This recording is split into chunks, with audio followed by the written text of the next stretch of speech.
नमस्ते। आज हम एक ऐसी कंडीशन के बारे में बात करने वाले हैं जो लाखों लोगों को परेशान करती है, पर जिसके बारे में कह सकते हैं कि बहुत गलत फहमियां हैं। जी हाँ, हम बात कर रहे हैं टेनिस एल्बो की। चलिए, एक सवाल से शुरू करते हैं जो शायद आपको चौंका दे। क्या हो अगर टेनिस एल्बो का टेनिस से लगभग कोई लेना देना ही ना हो? ये जो नंबर स्क्रीन पर है, ये दिखाता है कि आम आबादी में से लगभग 1 से 3% लोग अपनी जिंदगी में कभी ना कभी टेनिस एल्बो से जरूर गुजरते हैं। तो ये काफी कॉमन है। और हैरान करने वाली बात यह है कि इनमें से ज्यादातर लोग एथलीट होते ही नहीं। तो सवाल उठता है कि अगर इसका कारण टेनिस नहीं है, तो फिर असल में हो क्या रहा है? आइए इसी को जरा गहराई से समझते हैं। तो सबसे पहला कदम तो यही है कि हम ये समझें कि इसका नाम ही इतना भ्रामक क्यों है और असल में इसे क्या कहना चाहिए।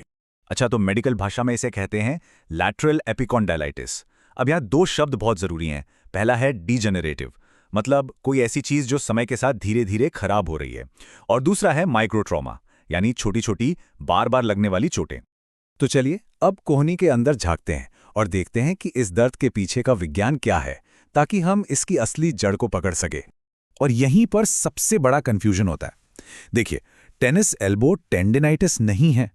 टेंडिनाइटिस में क्या होता है? सूजन होती है, इन्फ्लेमेशन। पर यह है टेंडिनोसिस, जिसमें टेंडिन के टिश्यू वो खुद ब खुद कमजोर पड़ने लगते हैं। इसको ऐसे समझिए जैसे कोई रस्सी जल नहीं रही है, बल्कि वो धीरे धीरे घिस रही है, उसके रेशे टूट रहे हैं। बिल्कुल वैसी ही हालत है। ये जो प्रोसेस है ना, इसमें होता यह है कि टेंडन में बार बार छोटी छोटी दरारें बनती हैं, पर वो ठीक से भर नहीं पाती। नतीजा, जो हेल्दी टिश्यू है उसकी जगह ले लेता है कमजोर कोलेजन, जिससे टेंडन और भी ज्यादा कमजोर हो जाता है। और मजे की बात यह है कि यह समस्या ज्यादातर एक खास मांसपेशी में होती है। नाम है एक्सटेंसर कार्पी रेडियालिस ब्रेविस, या शॉर्ट में ECRB। इसका काम कलाई को सीधा और स्थिर रखना है। लेकिन दिक्कत यह है कि इसकी बनावट ऐसी है कि यहां खून का बहाव कम होता है, तो चोट लगने पर यह जल्दी ठीक ही नहीं हो पाती। अब आगे बढ़ते हैं और देखते हैं कि ये प्रॉब्लम आखिर शुरू कैसे होती है, क्योंकि इसके असली गुनहगार टेनिस कोर्ट पर नहीं बल्कि हमारी रोज की जिंदगी में ही छिपे हैं।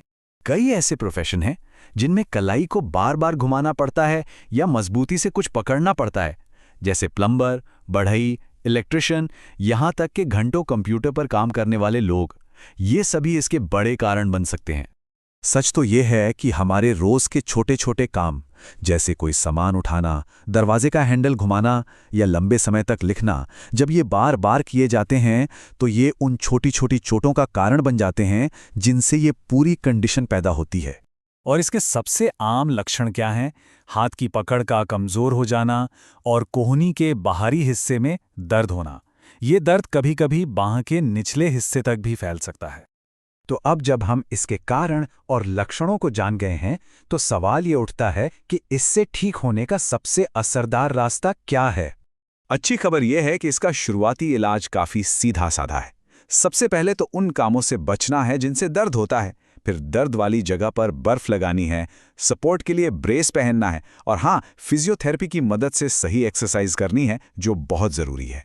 और सबसे मजेदार बात यह है कि इन आसान, बिना सर्जरी वाले तरीकों से ठीक होने की संभावना बहुत बहुत ज्यादा है। आप देखिए, करीब 85% लोग सिर्फ इन्हीं तरीकों से पूरी तरह ठीक हो जाते हैं। ये एक बहुत बड़ा नंबर है। और एक बार ठीक हो जाने के बाद जाहिर है पूरा ध्यान इस पर होना चाहिए कि ये दोबारा ना हो। इसके लिए सही आदतें अपनाना और उन मूल कारणों को दूर करना जरूरी है जहां से ये समस्या शुरू हुई थी। और यही बात इस क्लिनिकल गाइड में भी साफ साफ कही गई है कि टेनिस एल्बो सूजन की नहीं बल्कि धीरे धीरे होने वाली टूट फूट की समस्या है, और इसकी शुरुआती पहचान और सही जानकारी ही इसके सफल इलाज की चाबी है। तो यहां से जो हमें सीखना है वो सिर्फ कोहनी के दर्द के बारे में नहीं है। ये सोचने का एक नया तरीका है कि हमारा शरीर रोजमर्रा के तनाव पर कैसे रिएक्ट करता है, और हम दर्द को आग की तरह नहीं बल्कि एक घिसती हुई रस्सी की तरह समझकर उसे कैसे ठीक कर सकते हैं।